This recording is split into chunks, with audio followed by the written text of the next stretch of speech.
दुनिया में मन सबसे ज्यादा शक्तिशाली चीज होता है। अगर किसी चीज को तुम पूरे मन से चाह लो तो तुम उसे हासिल कर सकते हो। लेकिन अगर यह सत्य है, यह सच है, तो हम जो अपने मन से चाहते हैं वह हमें हासिल क्यों नहीं होता है? भाई, कोई भी इंसान अपने मन में तो दुख नहीं चाहेगा, लेकिन वो रहता तो दुखी है। हर इंसान अपने मन से तो कामयाब होना चाहता है, खूब पैसा कमाना चाहता है, लेकिन फिर भी वह कामयाब नहीं होता।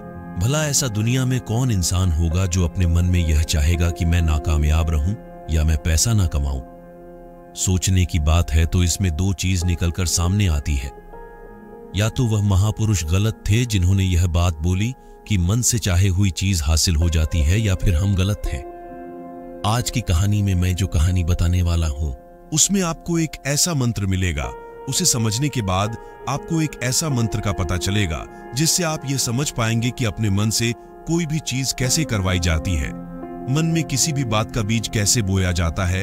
यह इस कहानी से आपको अच्छी तरह से समझ में आ जाएगा। एक समय की बात है, एक आदमी के जीवन में सिर्फ दुख ही दुख थे। वह जो भी काम करता उस बेचारे का वह काम पूरा ही नहीं होता। घर में आता तो घर में क्लेश बना रहता, किसी से कोई मदद मांगता तो कोई उसकी मदद नहीं करता। ऐसा लगता था कि चारों तरफ से उसके ऊपर दुख का पहाड़ टूट पड़ा है। उसे समझ नहीं आ रहा था कि मैं इन दुखों से कैसे पार पाऊं। वह दिन रात यही सोचता रहता था कि अपने दुखों से छुटकारा कैसे पाना है। इसी कारण से वह रात में सो भी नहीं पाता था। उसकी आंखों के नीचे बड़े बड़े काले घेरे बन गए थे, जो इस बात का प्रतीक थे कि वह आदमी कितना दुखी है और कितना चिंतित है। कभी कभी तो उसके मन में आत्महत्या करने के भी ख्याल आते थे, लेकिन अपने परिवार की चिंता करके वह यह कदम नहीं उठा पाता।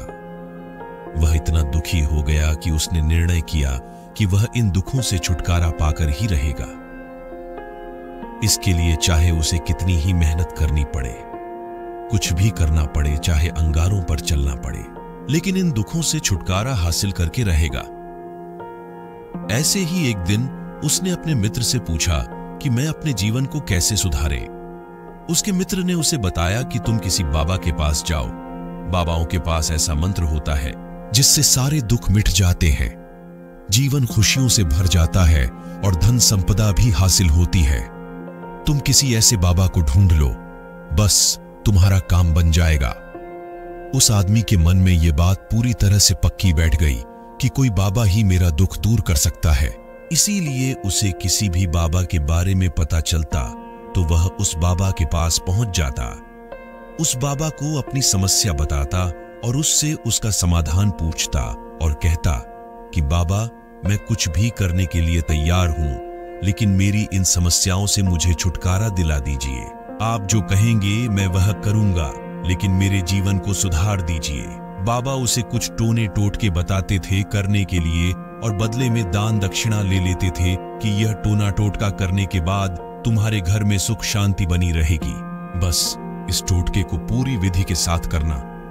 वह आदमी घर लौटकर पूरी विधि के साथ टोने टोटके करने लगा, लेकिन बहुत टोने टोटके करने के बाद भी उसके जीवन में कुछ बदलाव नहीं आया। इसके विपरीत उसका जीवन और ज्यादा दुखी हो गया।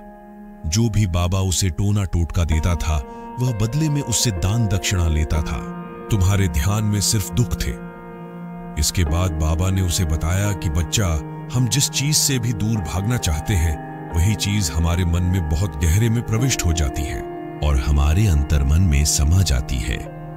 असल में हम जिस चीज से छुटकारा पाना चाहते हैं उससे छुटकारा इसीलिए पाना चाहते हैं कि वह हमारे साथ बहुत गहरे से जुड़ी हुई है, और हम जितना ही उससे छुटकारा पाना चाहते हैं वह उतनी ही गहरी हमारे मन में बैठती चली जाती है और आखिरकार हमारे अंतर्मन में छा जाती है ऊपर से।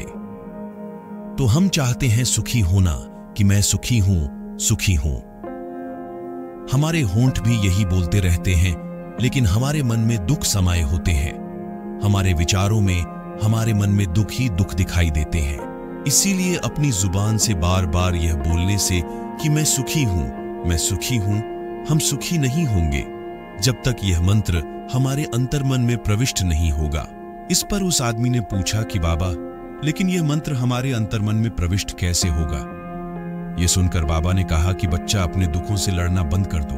जब तक तुम अपने दुखों को दूर करने की सोचते रहोगे, तब तक वो दुख तुमसे चिपके रहेंगे।